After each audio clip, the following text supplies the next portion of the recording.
الحمد للہ رب العالمین والصلاة والسلام علی سید الانبیاء والمرسلین وعلی آلہ وصحبہ اجمعین۔ السلام علیکم ورحمۃ اللہ وبرکاتہ۔ علوم القرآن سیریز کا آج 14واں پروگرام ہے، اور آج ہم انشاءاللہ سورہ یوسف کے مطالب کا تجزیہ کریں گے۔ سورہ یوسف مکی صورت ہے اور مکہ میں بھی آخری دور میں نازل ہوئی ہے۔ کفار مکہ نے یہود کے اشارے پر نبی کریم صلی اللہ علیہ وسلم سے یہ سوال پوچھا کہ بنی اسرائیل کنعان فلسطین سے مصر کیسے پہنچے۔ اہل عرب اس سے پہلے اس قصے سے ناواقف تھے، خود مشرکین کو بھی اس کے بارے میں کوئی علم نہیں تھا اور مسلمانوں کو بھی اس بارے میں کوئی علم نہیں تھا۔ اللہ تعالیٰ نے پھر سورہ یوسف کے ذریعے اس سوال کا جواب دیا۔ یہ وہ دور تھا جب خود قریش نبی کریم صلی اللہ علیہ وسلم کے خلاف یہ تدبیر کر رہے تھے کہ آپ صلی اللہ علیہ وسلم کو یا تو جلا وطن کر دیں یا قتل کر دیں یا قید کر لیں۔ تو اس سوال کے جواب دینے کے ساتھ ساتھ اللہ تعالیٰ نے حضرت یوسف علیہ السلام کے اس پورے قصے کو قریش پر چسپاں کر دیا، اور انہیں بتایا کہ دیکھو، جس طرح آج تم اپنے بھائی کے خلاف تدبیریں کر رہے ہو اور اپنے بھائی کو گھر سے نکالنے کی سازش کر رہے ہو، اس سے پہلے یوسف علیہ السلام کے بھائی بھی ان کے خلاف سازشیں کر چکے ہیں۔ لیکن کیا ہوا کہ اللہ تعالیٰ نے انجام کار یوسف علیہ السلام کو سرفرازی سے نوازا، اور ان کے جو بھائی جو سازش کرنے والے تھے ان کو اللہ تعالیٰ نے ناکام و نامراد کر دیا۔ اس میں گویا ایک پیشن گوئی بھی پوشیدہ ہے کہ تمہاری یہ سازشیں بھی ناکام ہوگی اور اللہ تعالیٰ تمہارے بھائی محمد صلی اللہ علیہ وسلم کو بھی کامیاب کرے گا۔ اس صورت میں جو مباحث بیان کیے گئے ہیں ان میں سے ایک چیز تو یہ ہے کہ یہ بتایا گیا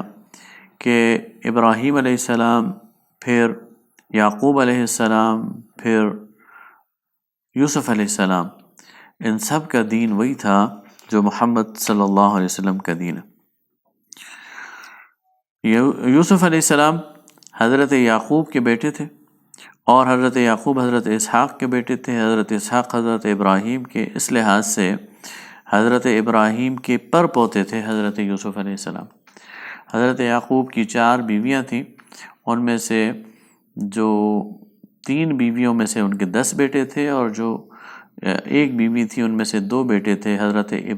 حضرت یوسف اور حضرت بنیامین۔ اور حضرت بنیامین کی ولادت کے ساتھ ہی ان کی والدہ فوت ہو گئی تھی۔ اس طرح بچپن میں ہی حضرت یوسف علیہ السلام اپنی والدہ سے وہ محروم ہو گئے تھے، اور یہی وجہ ہے کہ حضرت یعقوب اپنے ان 2 چھوٹے بیٹوں سے بہت زیادہ محبت کرتے تھے اور ان کی کیئر کرتے تھے، اس لیے کہ ان کی والدہ نہیں تھی۔ اس قصے میں اللہ تعالیٰ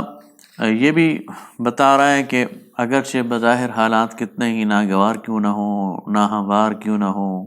مسائل کیوں نہ ہوں، پریشانیاں کیوں نہ ہوں، حاسدین کیوں نہ ہوں، رکاوٹیں کیوں نہ ہوں، ہوتا وہی ہے جس کا امر اللہ کی طرف سے ہوتا ہے۔ اللہ کا منصوبہ پورا ہوتا ہے، اور اللہ کے علاوہ جتنی مخلوقات ہیں وہ اپنے منصوبے بناتی تو ہیں اور اس کے لیے پورا پلان کرتی ہیں، اس کے لیے پوری سازش کرتی ہیں، اس کے لیے پورے ایفرٹس کرتی ہیں، لیکن بالآخر ان کے جو منصوبے ہیں وہ تلپٹ ہو جاتے ہیں، وہ مٹ کر رہ جاتے ہیں، وہ ختم ہو جاتے ہیں۔ اللہ کا منصوبہ کامیاب ہوتا ہے۔ تاریخی طور پر اس کا پس منظر یہ ہے کہ میں اس کو دوبارہ دہرا دیتا ہوں اس کی تاریخ کو، کہ حضرت اسحاق علیہ السلام اور ان کی اولاد یہ فلسطین میں، جس کو قینان بھی کہتے ہیں، اس علاقے میں آباد تھی۔ حضرت یعقوب علیہ السلام اسی علاقے میں تھے، اور یہیں پر حضرت یعقوب علیہ السلام اور حضرت یوسف علیہ السلام اور ان کے جو بھائی ہیں ان کے درمیان وہ سارا معاملہ ہوا جو قرآن آگے چل کر بیان کرتا ہے۔ اور بھائیوں نے حضرت یوسف علیہ السلام کو اس علاقے میں ایک اندھے کنویں میں پھینک دیا، اور وہاں سے وہ ایک قافلے کے ہمراہ، قافلے والوں نے ان کو لیا اور جا کر مصر کے بازار میں فروخت کر دیا، اور اس طرح حضرت یوسف علیہ السلام کنعان سے مصر پہنچ گئے۔ پھر وہاں وہ 2-3 سال عزیز مصر کے گھر پر رہے، 4 سال یا کچھ عرصہ۔ پھر وہاں سے وہ جیل پہنچ گئے اور وہاں کچھ عرصہ وہ رہے، اور وہاں سے پھر ایک خواب کی تعبیر بتاتے ہوئے وہ بادشاہ کے دربار میں پہنچ گئے، اور وہاں سے ان کو مصر کے اندر حکومت اور اقتدار حاصل ہو گیا، اور وہاں پھر انہوں نے اپنے گھر والوں کو پیچھے قینان سے، فلسطین سے مصر بلا لیا، اور اس طرح مصر سے یعنی قینان اور فلسطین سے یہ سارا کا سارا خاندان بنی اسرائیل وہ مصر منتقل ہو گیا۔ جس دور میں حضرت یوسف علیہ السلام مصر گئے ہیں، اس وقت مصر میں جو بادشاہ تھے ان کا جو لقب تھا وہ عمالیق تھا۔ عمالیق کی بادشاہت تھی وہاں پر، اور ان لوگوں نے حضرت یوسف علیہ السلام کو ہاتھوں ہاتھ لیا۔ حضرت یوسف علیہ السلام کی وفات کے بعد اور 1-2 صدیاں گزرنے کے بعد مصر کے اندر جو قبطی، جو مصر کی مقامی آبادی ہے، انہوں نے ان عمالق کے خلاف بغاوت کر دی اور مصر میں اپنا اقتدار قائم کر لیا، اور جس کو فراعنہ مصر کہتے ہیں، مصر کے فرعون، اور پھر وہاں سے وہ اقتدار چلتا رہا یہاں تک کہ حضرت موسیٰ علیہ السلام اور ان فراعنہ نے بنی اسرائیل کو اپنا غلام بنا لیا، اور اس غلامی سے پھر حضرت موسیٰ علیہ السلام نے ان اسرائیلیوں کو نکالا ہے، بنی اسرائیل کو، اور واپس فلسطین کی طرف لے کر آئے ہیں صحرائے سینا سے ہوتے ہوئے۔ تو سورہ کا آغاز اللہ تعالیٰ ان الفاظ میں کرتا ہے کہ انا انزلناہ قرآنا عربیا لعلکم تعقلون، ہم نے تم پر قرآن اتارا عربی زبان میں تاکہ تم سمجھ سکو۔ نحن نقص علیک احسن القصص، ہم تمہیں ایک ایسا احسن القصص، اچھا عمدہ قصہ بہترین پیرائے میں بیان کرتے ہیں۔ وَإِن كُنْتَ مِن قَبْلِهِ لَمِنَ الْغَافِلِينَ، جو اس سے پہلے آپ کے علم میں نہیں تھا۔ اذ قال یوسف لأبیہ یا ابت انی رأیت 11 کوکبا، جب یوسف نے اپنے والد سے کہا کہ والد صاحب میں نے ایک خواب دیکھا ہے کہ 11 ستارے اور سورج اور چاند یہ مجھے سجدہ کر رہے ہیں۔ قال یا بنی لا تقصص رؤیاک علی اخوتک، حضرت یعقوب علیہ السلام چونکہ پیغمبر تھے، وہ سمجھ گئے کہ اس بیٹے کی شان بڑی اونچی ہے اور اسے مستقبل میں بہت اعلیٰ اور عرفہ مقام ملنے والا ہے، لہٰذا اور وہ اپنے باقی بیٹوں کی نفسیات کو بھی جانتے تھے، اس لیے انہوں نے کہا کہ اے بیٹے تم یہ قصہ، یہ خواب اپنے بھائیوں کو نہ سنانا، ورنہ شیطان انہیں ورغلا دے گا اور شاید وہ تمہارے خلاف کوئی چال چل سکے۔ پھر ان بھائیوں کا ذکر ہے کہ جب انہوں نے کہا کہ اذ قالوا لیوسف واخوہ احب الی ابینا منا ونحن عصبہ، کہ یوسف اور اس کا بھائی ہمارے والد کے منظور نظر ہیں حالانکہ ہم ایک جماعت ہیں۔ میں بیان کر چکا ہوں کہ بنیامین جو حضرت یوسف کے ماں جائے بھائی ہیں اور باقی جو بھائی ہیں ان کی والدائیں دوسری ہیں، تو حضرت بنیامین کی ولادت کے ساتھ ہی ان کی والدہ فوت ہو گئی، تو یہ دونوں بچے تھے۔ حضرت یوسف کی عمر ہوگی 6-7 سال 8 سال، بنیامین جو تھے وہ ظاہر ہے کہ بالکل شیرخوار تھے جب ان کی والدہ وفات پا گئی۔ تو حضرت یعقوب ان 2 چھوٹے بچوں پر زیادہ توجہ دیتے تھے کہ ان کی ماں نہیں ہے تو ان کا خیال رکھا جائے۔ یہ چیز اس نے ایک حسد کی کیفیت پیدا کر دی حضرت یوسف کے دوسرے بھائیوں میں، اور وہ یہ سمجھنے لگے کہ ہمارے والد صاحب جو ہیں ہمیں اگنور کرتے ہیں اور ہم ان بھائیوں پر زیادہ توجہ دیتے ہیں، حالانکہ ہم قوی ہیں، ہم ان کے دست و بازو ہیں، ہم ان کے لیے سارے کام کرتے ہیں۔ لہٰذا شیطان نے انہیں ورغلایا تو انہوں نے کیا کہا، اقتلوا یوسف او اطرحوه ارضا یخل لکم وجہ ابیکم، کہ قتل کر دو یوسف کو یا دور کسی صحرا میں پھینکاؤ تاکہ خالی ہو جائے تمہارے باپ کا چہرہ، یعنی تم اپنے باپ کے سامنے آ جاؤ۔ اس وقت تو ان کے سامنے صرف یوسف اور بنیامین ہے۔ وَتَكُونُوا مِن بَعْدِهِ قَوْمًا صَالِحِينَ، اور اس کے بعد تم ان کے وفادار بن کر رہنا اور انہیں کسی قسم کی کمی نہ محسوس ہونے دینا۔ قَالَ قَائِلٌ مِّنْهُمْ لَا تَقْتُلُوا يُوسُف، ان میں سے ایک نے کہا کہ نہ قتل کرو یوسف کو، وَأَلْقُوهُ فِي غِيَابَةِ الْجُبِّ، اسے کسی اندھے کنویں میں ڈال دو، يَلْتَقِطْهُ بَعْضُ السَّيَّارَةِ، کوئی آتا جاتا قافلہ اسے اٹھا لے گا اور لے جائے گا،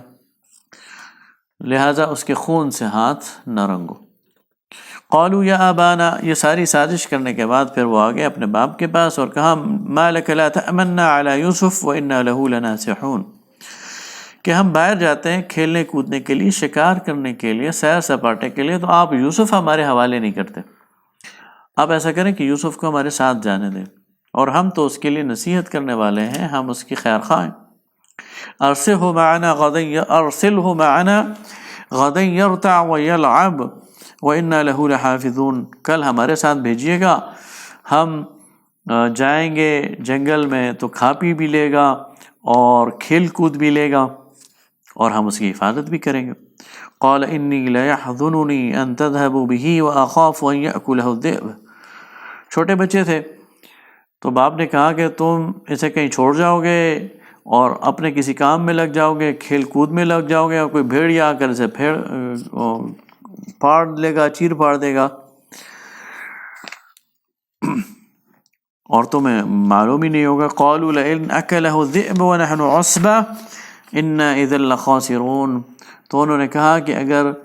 اس کو کسی بھیڑیے نے کھا لیا اور ہم ایک جماعت ہیں، ہم ایک پوری ٹیم ہے، تو پھر ہم سے زیادہ خسارے والا کون ہوگا۔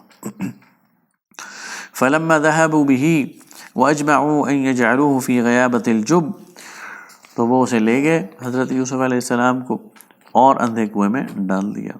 وَأَوْحَيْنَا إِلَيْهِ لَتُنَبِّئَنَّهُمْ بِأَمْرِهِمْ هَذَا وَهُمْ لَا يَشْعُرُونَ، تو اللہ تعالیٰ فرماتا ہے کہ ہم نے اسی وقت فرشتہ بھیجا اور وحی کی حضرت یوسف علیہ السلام کو کہ ان کے بارے میں تمہیں میں جلد آگاہ کروں گا، اور ان لوگوں کو بھی اس کے شعور نہیں ہے، گویا ان کو دلاسا دیا اور ان کو پرسکون کر دیا یا ان پر نیند طاری کر دی۔ وَجَاءُوا أَبَاهُمْ عِشَاءً يَبْكُونَ،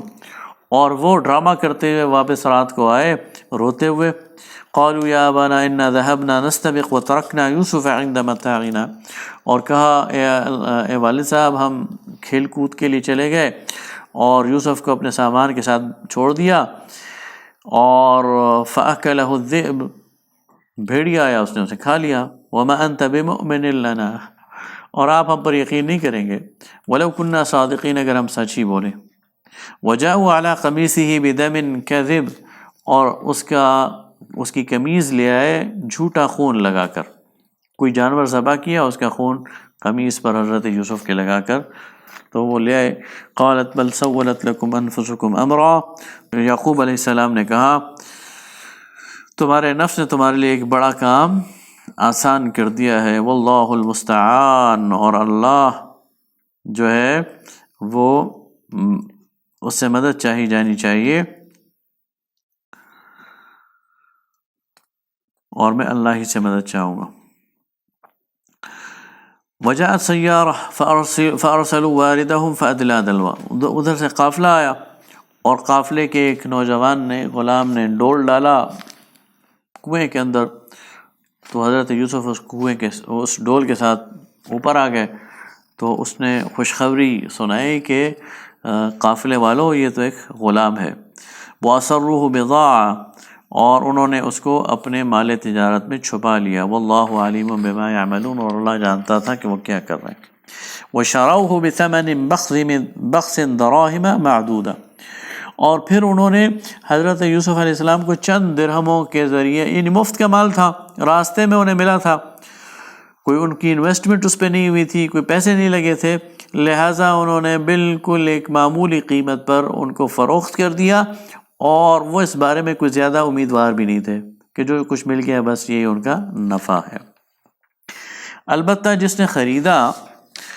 اس نے اپنے گھر لے جا کر اپنی بیوی سے کہا اکرمی مثواہ عسیٰ ان ینفعنا او نتخذہ ولدا، کہ اس کو بہت عزت اور احترام سے رکھو، ہو سکتا ہے یہ ہمیں فائدہ دے اور یا ہم اسے اپنا بیٹا بنا لیں۔ عزیز مصر انہیں اپنے گھر لے گئے اور اپنی بیوی سے کہا کہ ان کو بڑے اکرام سے اور اچھی طرح رکھو، ہو سکتا ہے کہ ہمیں فائدہ دیں اور ہم ان کو اپنا بیٹا بنا لیں۔ وَكَذَلِكَ مَكَّنَّا لِيُوسُفَ فِي الْأَرْضِ، اور اس طرح ہم نے یوسف کو زمین میں رہنے کی جگہ دی، اور جگہ بھی وہ دی جو مصر کے سمجھ لیں کہ بلدیہ کا جو انچارج ہے، جس کے ذمے اس پورے شہر کی جو میونسپلٹی ہے اس کا وہ سارا انتظام ہے، عزیز مصر وہاں کا جو میئر ہے، اس کے گھر میں حضرت یوسف علیہ السلام کو اللہ تعالیٰ نے جگہ دے دی، اور اس میئر اور اس عزیز کے جو کام ہے اس میں براہ راست حضرت یوسف علیہ السلام کی اللہ تعالیٰ نے ایک طرح سے ان کی تعلیم اور تربیت کا بھی انتظام کر لیا، اور ان کی صلاحیتوں کو وہاں جو ہے وہ اس میں پنپنے کا موقع ملا۔ واللہ غالب علی امرہ، اور اللہ تعالیٰ اپنے کام میں غالب ہے، جو کچھ چاہتا ہے وہ کرتا ہے۔ ولکن اکثر الناس لا یعلمون، لیکن اکثر لوگ اس بات کو جانتے ہیں۔ ولما بلغ اشدہ آتیناہ حکما وعلما وکذلک نجزی المحسنین، اور جب وہ بڑے ہو گئے، طاقتور ہو گئے، قوی ہو گئے، اللہ فرماتا ہے کہ ہم نے انہیں حکمت بھی عطا کی، سوجھ بوجھ بھی عطا کی، اور علم بھی عطا کیا، اور اس طرح ہم نیکوکاروں کو بدلہ دیتے ہیں۔ یہ گویا ان کی زندگی کا وہ ایک فیز ہے جس کی طرف اشارہ کیا جا رہا ہے کہ 7 8 10 سال کی عمر میں وہ عزیز مصر کے گھر پہنچے، اور اس کے بعد 7 8 10 سال 17 18 سال کی عمر تک انہوں نے جو وقت گزارا عزیز مصر کے ساتھ، ظاہر ہے وہ شہر کا انتظام کرتا تھا، شہر کے لیے خوراک کا بندوبست کرتا تھا، صفائی ستھرائی کا بندوبست کرتا تھا، پولیسنگ کا انتظام کرتا تھا، لوگوں کے تحفظ کا، کاروبار کا۔ تو یہ ساری ایکٹیویٹیز حضرت یوسف علیہ السلام دیکھ رہے ہیں، اور اس دوران ان کی تعلیم ہو رہی ہے، ان کی تربیت ہو رہی ہے، وہ پروان چڑھ رہے ہیں، گویا ان کو ایک حکمرانی کا طرز سکھایا جا رہا۔ اب اس دوران جب وہ جوانی کی بالکل سرحد پر پہنچ گئے اور وہ جوان ہو گئے، تو ظاہر ہے کہ اللہ تعالیٰ نے انہیں ایک جسمانی طور پر خوبصورتی دی ہوئی تھی، ایک اٹریکٹیو پرسنالٹی دی ہوئی تھی، ایک حسین و جمیل بشرا دیا ہوا تھا، تو وہ ایک ایسی چیز تھی جو اٹریکٹ کرتی تھی، اور خاص طور پر خواتین کو۔ تو اس کے بعد اللہ تعالیٰ فرماتا ہے کہ وَرَابَدَتْهُ الَّتِي هُوَ فِي بَيْتِهَا عَن نَفْسِهِ، اسی عزیز مصر کی کوئی بیوی وہ حضرت یوسف پر ڈورے ڈالنے لگے۔ اب یہ ضروری نہیں کہ وہی خاتون ہو جنہوں نے حضرت یوسف کو بیٹے کی طرف پالا ہے، اس لیے کہ ہو سکتا ہے کہ ایک وقت میں ایک شخص کی کئی بیویاں ہوں، اور یہ بھی ہو سکتا ہے کہ وہی ایک خاتون ہو، لیکن یہ ضروری نہیں ہے، قرآن پاک میں اس کی تصریح نہیں ہے۔ اس لیے میرا ذاتی رجحان یہ ہے کہ وہ جس نے حضرت یوسف علیہ السلام کو پالا وہ کوئی اور خاتون تھی، وہ بھی عزیز مصر کی بیوی تھی، اور یہ جس نے ڈورے ڈالے یہ کوئی اور خاتون ہے، اور اس نے حضرت یوسف پر ڈورے ڈالے۔ تو اس نے کیا کیا؟ اس نے ایک دن موقع پایا تو وغلقت الابواب، دروازے بند کر دیے، وقالت حیت لک، اور یوسف علیہ السلام کو برائی کی دعوت دے دی۔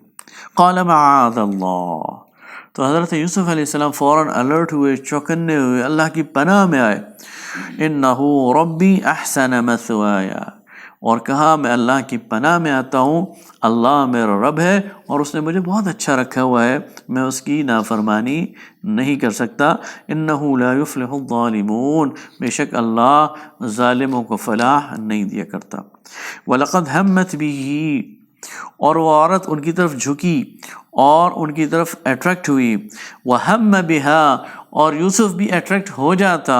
لولا ان رأى برہان ربی، اگر وہ اپنے رب کی طرف سے دلیل نہ پاتا۔ گویا حضرت یوسف علیہ السلام کو اللہ نے پروٹیکٹ کیا ہوا تھا، ان کو ایک حصار میں لیا ہوا تھا، اور ان کو اللہ تعالیٰ نے وہ قوت ایمانی دی ہوئی تھی جس کی بنیاد پر وہ اس عورت کی اس چال سے بچ گئے۔ كذلك لنصرف عنه السوء، اس طرح اللہ تعالیٰ نے ان کو اس برائی سے بچایا، والفحشاء، اور بے حیائی سے۔ انه من عبادنا المخلصین، اللہ فرماتا ہے وہ ہمارے چنے ہوئے بندوں میں سے شامل تھا۔ واستبق الباب، تو حضرت یوسف اپنی جان بچانے کے لیے دروازے کی طرف دوڑے۔ وقدت قمیصه من دبر، اور اس نے پیچھے سے حضرت یوسف علیہ السلام کی قمیص کو کھینچا۔ وَأَلْفَ يَا سَيِّدَهَا لَدَى الْبَابِ، اور جو ہی دروازہ کھولا تو دروازے پر اس کے جو عزیز مصر ہے اس کو پایا۔ قالت ما جزاء من اراد بأهلك سوءا الا ان يسجن او عذاب الیم، تو جو ہی اس نے عزیز مصر کو دیکھا تو فوراً پینترا بدلا، اور بجائے اس کے کہ ندامت اختیار کرتی، فوراً الزام دھر دیا حضرت یوسف پر، اور اس عزیز مصر سے کہا کہ یہ میری عزت لوٹنے کے چکر میں تھا، الیاذ باللہ، اور میں نے اس سے جان بچائی ہے، اور اس کو سزا دے دو اور اس کو جیل میں ڈال دو۔ قال ہی راودتنی عن نفسی، حضرت یوسف علیہ السلام نے کہا کہ یہ مجھے اپنی طرف یعنی کھینچ رہی تھی اور مجھے اپنی طرف مائل کرنے کی کوشش کر رہی تھی، مجھ پر ڈورے ڈال رہی تھی۔ وشہد شاہد من اہلہا، اور اس عورت کے گھر والوں میں سے گواہی دینے والے نے گواہی دی، ان کان قمیصہ قد من قبل فصدقت وہو من الکاذبین، اگر یوسف کی قمیص سامنے سے پھٹی ہے تو پھر یہ عورت سچ کہہ رہی ہے اور یوسف جھوٹ بول رہا ہے۔ وَإِن كَانَ قَمِيصُهُ قُدَّ مِن دُبُرٍ فَكَذَبَتْ وَهُوَ مِنَ الصَّادِقِينَ، اور اگر قمیص پیچھے سے پھٹی ہے تو یہ عورت جھوٹ بول رہی ہے اور یوسف سچ کہہ رہے ہیں۔ فَلَمَّا رَأَى قَمِيصَهُ قُدَّ مِن دُبُرٍ قَالَ إِنَّهُ مِن كَيْدِكُنَّ، تو جب قمیص کو دیکھا گیا تو وہ پیچھے سے پھٹی ہوئی تھی، تو فوراً عزیز مصر نے کہا اے عورت یہ تیری چالوں میں سے چال ہے، ان کیدکن عظیم، اے عورتوں تمہاری چالیں بہت ہی بھیانک ہوتی ہیں۔ یوسف اعرض عن ھذا، یوسف آپ اس سے پہلو تہی کریں، آپ اس کو نظر انداز کر دیں۔ واستغفری لذنبک، اور اے عورت تو اپنے گناہوں پر بخشش چاہ، انکی کنت من الخاطئین، بے شک تو نے بہت بڑی خطا کی ہے۔ گویا اسی وقت اسی مرحلے پر اس بات کا فیصلہ ہو گیا کہ جھوٹا کون ہے اور سچا کون ہے، اور اس کے لیے جو ایویڈنس،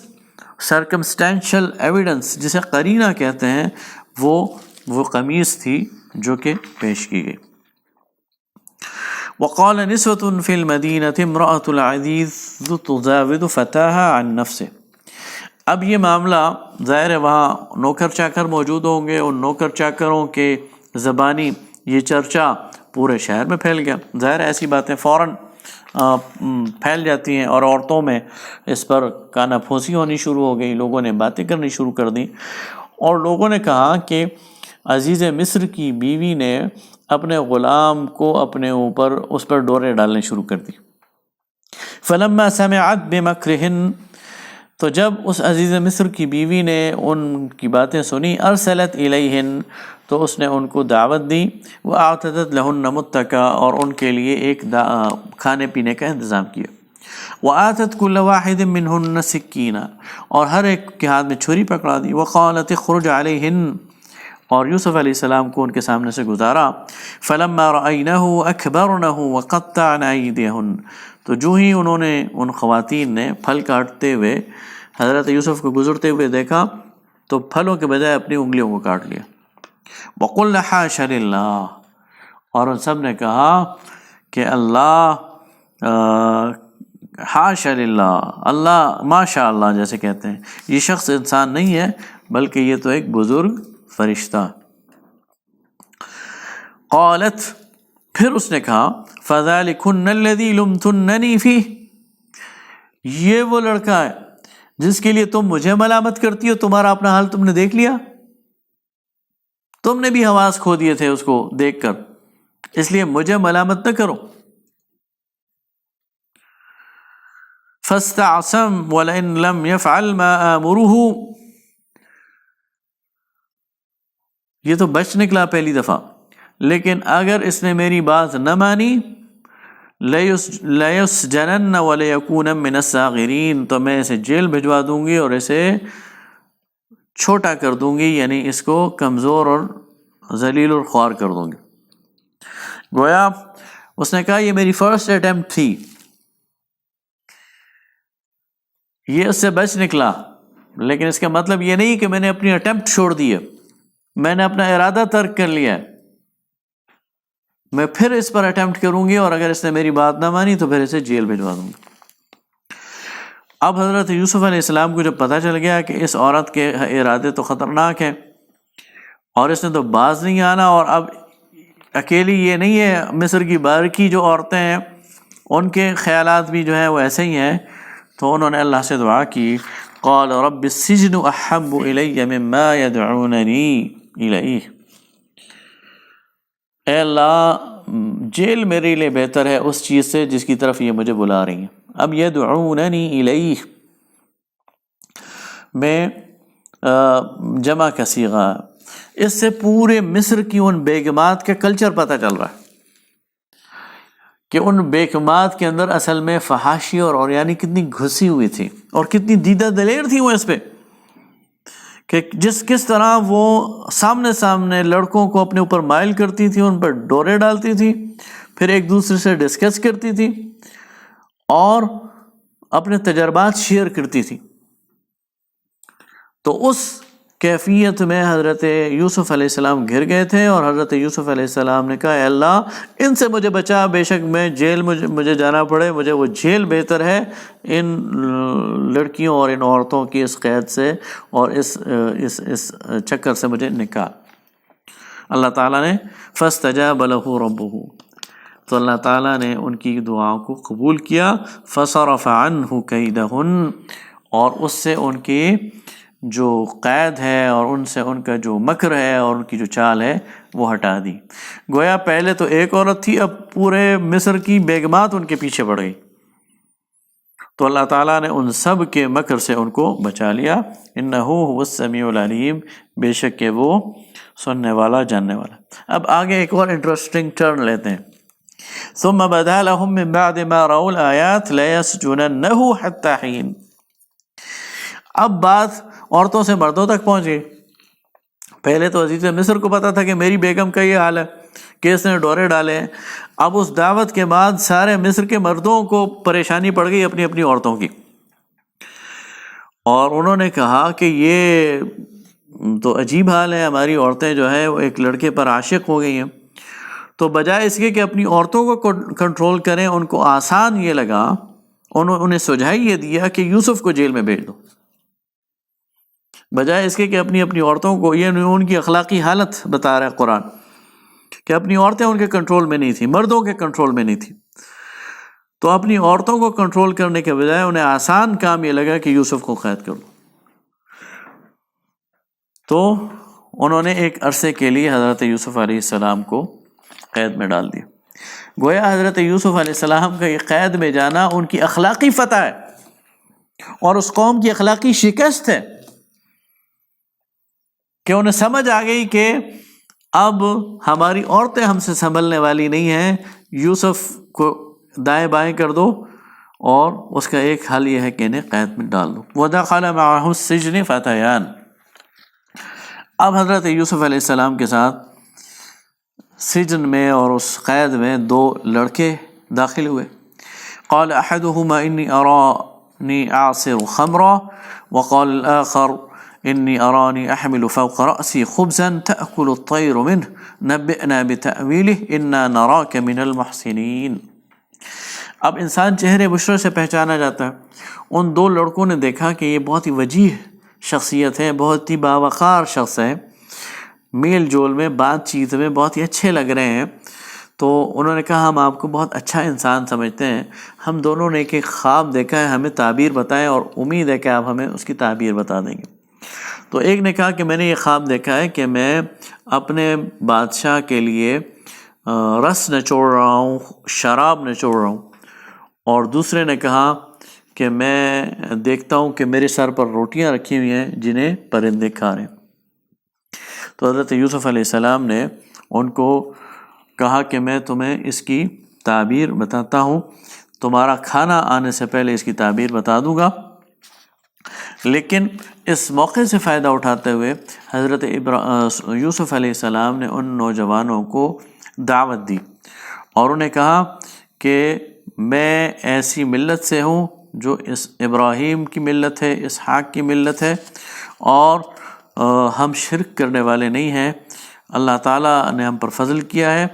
اور اے میرے قید کے ساتھیوں، ایک اللہ بہتر ہے یا بہت سارے اللہ بہتر ہیں؟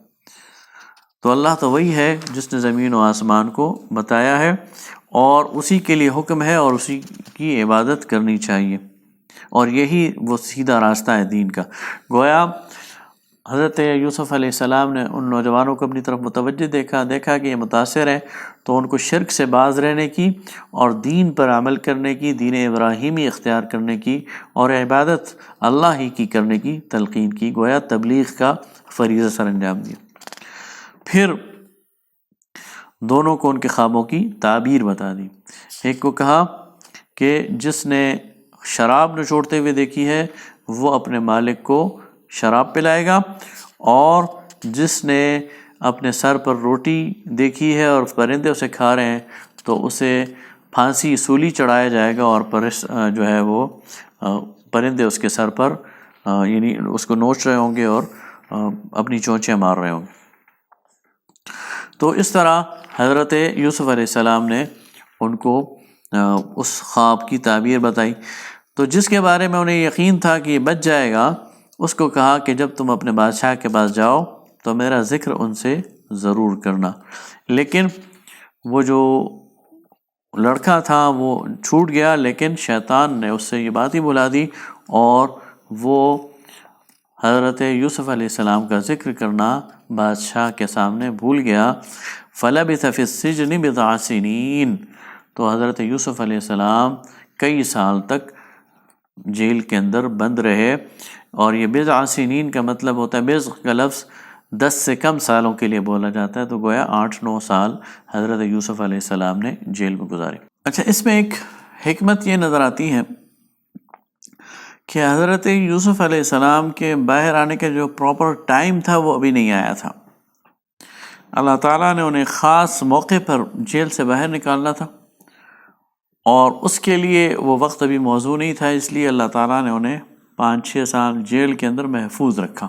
تاکہ وہ ان لوگوں کے شر سے بھی محفوظ رہیں، اور وہ پراپر وقت جب آئے تو وہ ظاہر ہوں۔ 6-7 سال بعد وہ وقت آ گیا، اور وہ وقت یہ تھا کہ اس جو بادشاہ تھا اس نے خواب دیکھا۔ وقال الملك انی ارى 7 بقرات سمان يأكلهن 7 عجاف و7 سنبلات خضر واخر یابسات، کہ 7 گائیں ہیں جو دبلی پتلی ہیں اور ان کو کھا رہی ہیں، جو 7 موٹی تازی گائیں ہیں وہ انہیں کھا رہی ہیں، اور اسی طرح 7 بالیں گندم کی وہ ہری بھری ہیں، اور 7 بالیں ایسی ہیں جو بالکل خشک ہیں۔ جب اس نے یہ خواب دیکھا تو اس نے اپنے دربار میں لوگوں سے کہا کہ میں نے ایک خواب دیکھا ہے اور اس کی کوئی تعبیر بتا سکتا ہے؟ تو لوگوں نے کہا کہ یہ اضغاث و احلام ہے اور ہمیں اس کی تعبیر تو نہیں پتہ، لیکن وہ جو غلام تھا اور جسے اپنا تجربہ تھا اپنے خواب کا حضرت یوسف علیہ السلام کے ساتھ، اسے فوراً یاد آ گیا، اور اس نے کہا کہ میں بتاتا ہوں آپ کو اس کی تعبیر کیا ہے۔ اور پھر وہ پہنچ گیا یوسف علیہ السلام کے پاس اور کہتا ہے، یوسف ایھا الصدیق، اے میرے دوست، افتنا، اور پھر وہ خواب بیان کیا،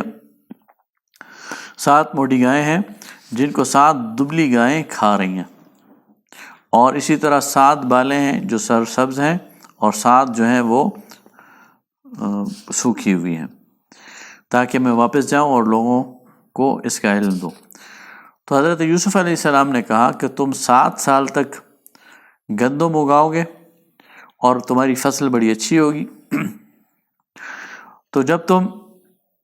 وہ 7 سال گندم اگاؤ تو اس میں سے سٹور کرتے جانا، اور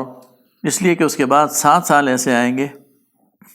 جو کہ قحط کے ہوں گے اور بالکل گندم نہیں ہوگی، اور تم وہی گندم کھاؤ گے جو تم نے اس سے پہلے سٹور کی۔ ثم يأتي من بعد ذلك عام فيه يغاث الناس وفيه يعصرون، اور اس کے بعد 15واں سال ایسا آئے گا کہ جس میں باران رحمت ہوگی اور تم اپنے رس بھی نچوڑ سکو گے، یعنی اپنے پھلوں کو بھی اتار سکو گے۔ جب بادشاہ کو اس کی تعبیر پتہ چلی تو اس نے کہا واقعی اس میں تو لاجک ہے، تو اس نے کہا کہ یہ کس نے مجھے تعبیر بتائی ہے، اور ان کو بلا لیا۔ تو جب بادشاہ کا نمائندہ حضرت یوسف کے پاس جیل پہنچا تو انہوں نے کہا میں اس وقت تک باہر نہیں آؤں گا جب تک وہ جو مصر کی عورتوں والا معاملہ ہے وہ صاف نہیں ہو جاتا، یعنی یہ بات صاف نہیں ہو جاتی کہ غلطی کس کی تھی۔ تو جب انویسٹیگیشن ہوئی تو خود عزیز مصر کی بیوی نے گواہی دی کہ یوسف بے گناہ ہے، غلطی میری تھی، اور اس طرح اللہ تعالیٰ نے یوسف علیہ السلام کو بالکل بری کر کے اور لوگوں کے سامنے ان کے کردار کو بالکل واضح کر کے ان کو وہ باہر لیا۔ پھر حضرت یوسف علیہ السلام نے بادشاہ سے ڈائریکٹ بات چیت کی، فلما کلمہ قال انک اليوم لدینا مکین امین، تو بادشاہ نے کہا کہ آپ ہمارے پاس قدر و منزلت رہیں گے۔ حضرت یوسف علیہ السلام نے کہا کہ ملک کے خزانے میرے سپرد کر دیجئے، میں حفاظت کرنے والا بھی ہوں اور علم بھی رکھتا ہوں، اور اس طرح حضرت یوسف علیہ السلام کو مصر کے اندر ایبسلیوٹ اتھارٹی حاصل ہو گئی، پوری کی پوری ایک ایڈمنسٹریٹو اتھارٹی ان کو مل گئی، اور وَكَذَلِكَ مَكَّنَّا لِيُوسُفَ فِي الْأَرْضِ، زمین کی اقتدار کی راہ اللہ تعالیٰ نے حضرت یوسف کی ہموار کر دی، وہ مختار تھے اس میں جہاں چاہے اپنی جگہ بنائیں، اور اللہ تعالیٰ فرماتا ہے کہ ہم اپنی رحمت سے جس کو چاہتے ہیں نوازتے ہیں۔ اب حضرت یوسف علیہ السلام کا یہ جو فیز ہے اقتدار کا، یہ تھوڑا آگے بڑھا، اور وہ پلاننگ انہوں نے شروع کر دی اس آنے والے قحط کے لیے، اور اس کا یہ طریقہ اختیار کیا کہ پورے مصر میں انہوں نے بڑے بڑے گودام بنوائے، اور جو 7 سال انہوں نے زراعت کی اس میں جو گندم ان کی انہوں نے پوری پلاننگ کی، اس کی باقاعدہ کوٹا مقرر کیا، اور خرچ کم کی، اور یعنی اس کی محفوظ زیادہ کیا، اور محفوظ شدہ گندم کو مختلف گوداموں میں رکھ کر پورے مصر کے اندر اس کی سٹوریج کا بندوبست کیا۔ پھر قحط کا زمانہ آ گیا، اور قحط کے زمانے میں نہ صرف یہ کہ مصر بلکہ دور دراز یہاں تک کہ فلسطین کے علاقوں سے لوگ گندم کے لیے مصر آنا جانا شروع ہو گئے، اور اسی دوران حضرت یوسف کے خاندان کے وہ لوگ جو فلسطین میں تھے وہ بھی گندم حاصل کرنے کے چکر میں مصر آ گئے، اور جب وہ مصر پہنچے اور انہوں نے گندم کے لیے عزیز مصر کے دربار میں حاضری دی تو حضرت یوسف علیہ السلام نے ان کو پہچان لیا، جبکہ وہ ابھی نابلد تھے، انہیں معلوم نہیں تھا کہ یہ عزیز مصر کون ہے۔ ظاہر ہے انہوں نے تو بالکل بچپن میں حضرت یوسف کو دیکھا تھا، اب وہ ایک 40 سالہ 38 سالہ نوجوان تھے، خوبصورت وجہ، تو ظاہر ہے کہ وہ پہچان نہیں سکے کہ یہ ہمارا بھائی ہے۔ حضرت یوسف علیہ السلام نے ان کو بہت اچھے طریقے سے ڈیل کیا، ان کو اپنے ملازموں کو کہا کہ ان کو پورا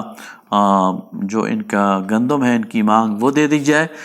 اور پھر جاتے جاتے انہوں نے جو پیسے دیے تھے جس کے عوض انہوں نے گندم خریدی تھی، حضرت یوسف علیہ السلام نے اپنے غلاموں کو کہا کہ وہ پیسے بھی ان کے مال میں رکھ کر چھپا کر ان کو دے دیے جائیں۔ وہ جب واپس آئے تو اور ہاں ان کو یہ کہا، ظاہر ہے وہ پوری راشننگ ہوتی تھی، کوٹا ہوتا تھا، تو ان سے پوچھا گیا بھائی تمہارے گھر کے کتنے افراد ہیں؟ انہوں نے کہا جی ہم 10 بھائی ہیں اور ایک ہمارا بھائی پیچھے ہے، ہمارے والد صاحب ہیں۔ تو حضرت یوسف نے کہا کہ آئندہ جب میرے پاس آؤ گے تو 11ویں بھائی کا کوٹا میں تمہیں تب دوں گا جب تم اسے ساتھ لے کے آؤ گے۔ باپ کو تمہارے میں ریلیکس کرتا ہوں کہ وہ بوڑھے آدمی ہیں، چلیں وہ تو رہیں، لیکن 11ویں بھائی کا میں کوٹا تمہیں اس وقت دوں گا جب وہ خود یہاں پر موجود ہوگا، اس کی ایبسنس میں تمہیں کوٹا نہیں دوں گا۔ اور یہ واپس چلے گئے۔ جب انہوں نے گھر میں اپنا مال کھولا تو انہوں نے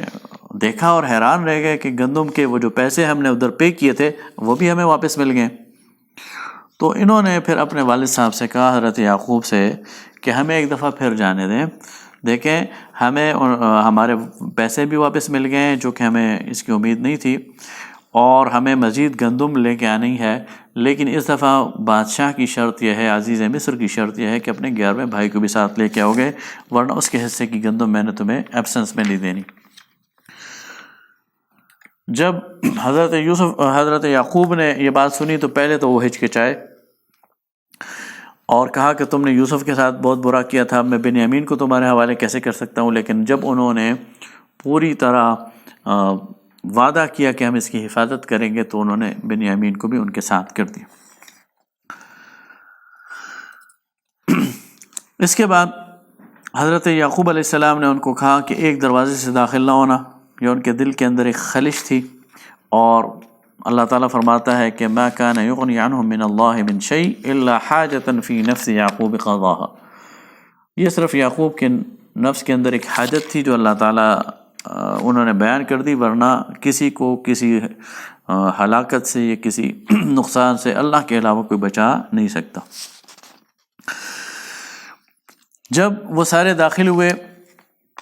تو حضرت یوسف علیہ السلام نے اپنے بھائی بنیامین کو پہچان لیا اور انہیں علیحدہ کر کے ان سے اپنا تعارف کرایا کہ میں تمہارا بھائی ہوں، اس لیے تم مایوس نہ ہونا اور ابھی اس راز کو راز رکھنے دو۔ پھر ان 11 لوگوں کو حضرت یوسف علیہ السلام نے ان کے کوٹے کا گندم ان کے لیے تلوا دی اور ان کے سامان میں رکھوا دی، اور جس طرح پہلی دفعہ حضرت یوسف علیہ السلام نے اپنے بھائیوں کو قیمت واپس ہی ان کو بتائے بغیر ان کے سامان میں رکھوا دی تھی، اسی طرح اپنے بھائی کے سامان میں، بنیامین کے سامان میں، وہ اپنا خاص پیالہ، سونے کا پیالہ جس سے وہ پانی پیتے تھے، شربت پیتے تھے، وہ اپنے بھائی کے سامان میں رکھوا دیا کہ راستے میں سے ضرورت پڑے گی تو یہ اس کو استعمال کرے گا، خوش بھی ہوگا کہ چلو میرے بھائی کی طرف سے مجھے تحفہ ملے۔ اللہ تعالیٰ کو کچھ اور منظور تھا۔ جب قافلہ جانے لگا تو وہ جو وہاں کے ملازمین تھے ان میں شور مچ گیا کہ جو بادشاہ کا پیمانہ ہے جس سے گندم ناپتے ہیں وہ غائب ہے، صواع الملک۔ تو انہوں نے اس قافلے کو روک لیا اور کہا کہ تم نے چورایا۔ انہوں نے کہا جی ہم نے تو نہیں چورایا۔ انہوں نے کہا ہم تمہارے سامان کی تلاشی لیں گے۔ تو جب سامان کی تلاشی لی گئی تو پہلے سب کا سامان کھولا گیا، اس میں تو کچھ نہیں نکلا۔ ان کا جو بنیامین ہے اس کا سامان کھولا گیا تو اس میں سے وہ گلاس نکل آیا جو بادشاہ کا گلاس ہے۔ وہ یہ سمجھے کہ چلو بادشاہ کا پیمانہ تو نہیں ملا لیکن یہ گلاس غالباً اس نے چوری کیا۔ انہوں نے اسے گرفتار کر لیا۔ حضرت یوسف علیہ السلام اس پر خاموش رہے، انہوں نے اس کو ایک اللہ تعالیٰ کی طرف سے تدبیر سمجھا کہ چلو یہ میرے بھائی کو روکنے کا ایک بہانہ مل گیا، مجھے اپنے بھائی کو روکنے کا ایک بہانہ مل گیا۔ تو اپنے بھائی کو انہوں نے اپنے پاس روک لیا، اور جو باقی لوگ تھے وہ پریشان ہو گئے۔ انہوں نے کہا کہ اب ہم والد صاحب کو کیا منہ دکھائیں گے؟ بہرحال جو بڑا والا تھا یہودا، اس نے کہا میں تو یہیں ٹھہرتا ہوں، میں نے تو نہیں جانا، اور باقی تم جاؤ اور والد صاحب سے کہو کہ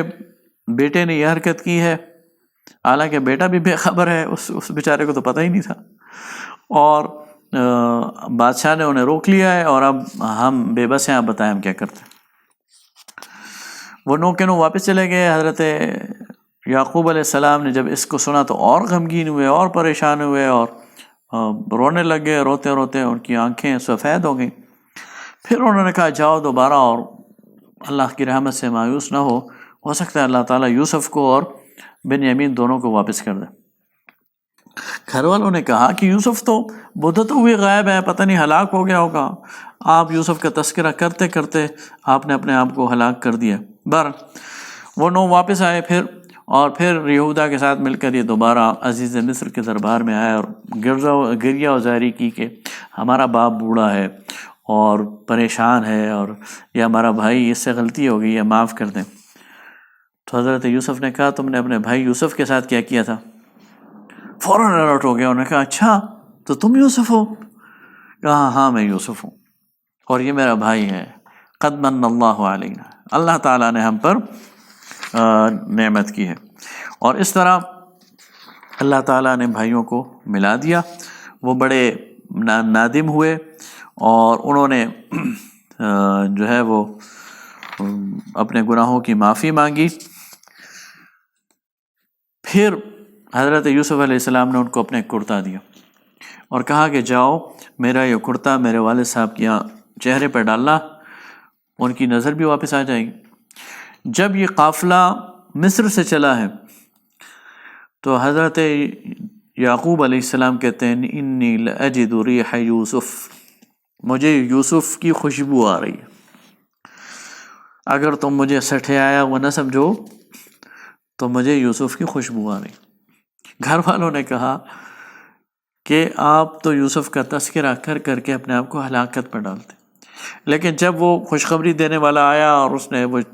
قمیض ان کے چہرے پہ ڈالی تو کہا کہ میں نہیں کہتا تھا کہ میں اللہ کی طرف سے تمہیں وہ باتیں بتاتا ہوں جو تمہیں معلوم نہیں۔ اور وہ بالکل ٹھیک ہو گئے، ان کی آنکھوں میں روشنی آ گئی اور پھر وہ اپنے پورے خاندان کو لے کر مصر کی طرف روانہ ہو گئے۔ تو یہ وہ پورا قصہ ہے، یعنی اس طرح بنی اسرائیل کنعان سے مصر پہنچے، اس سوال کا جواب ہے۔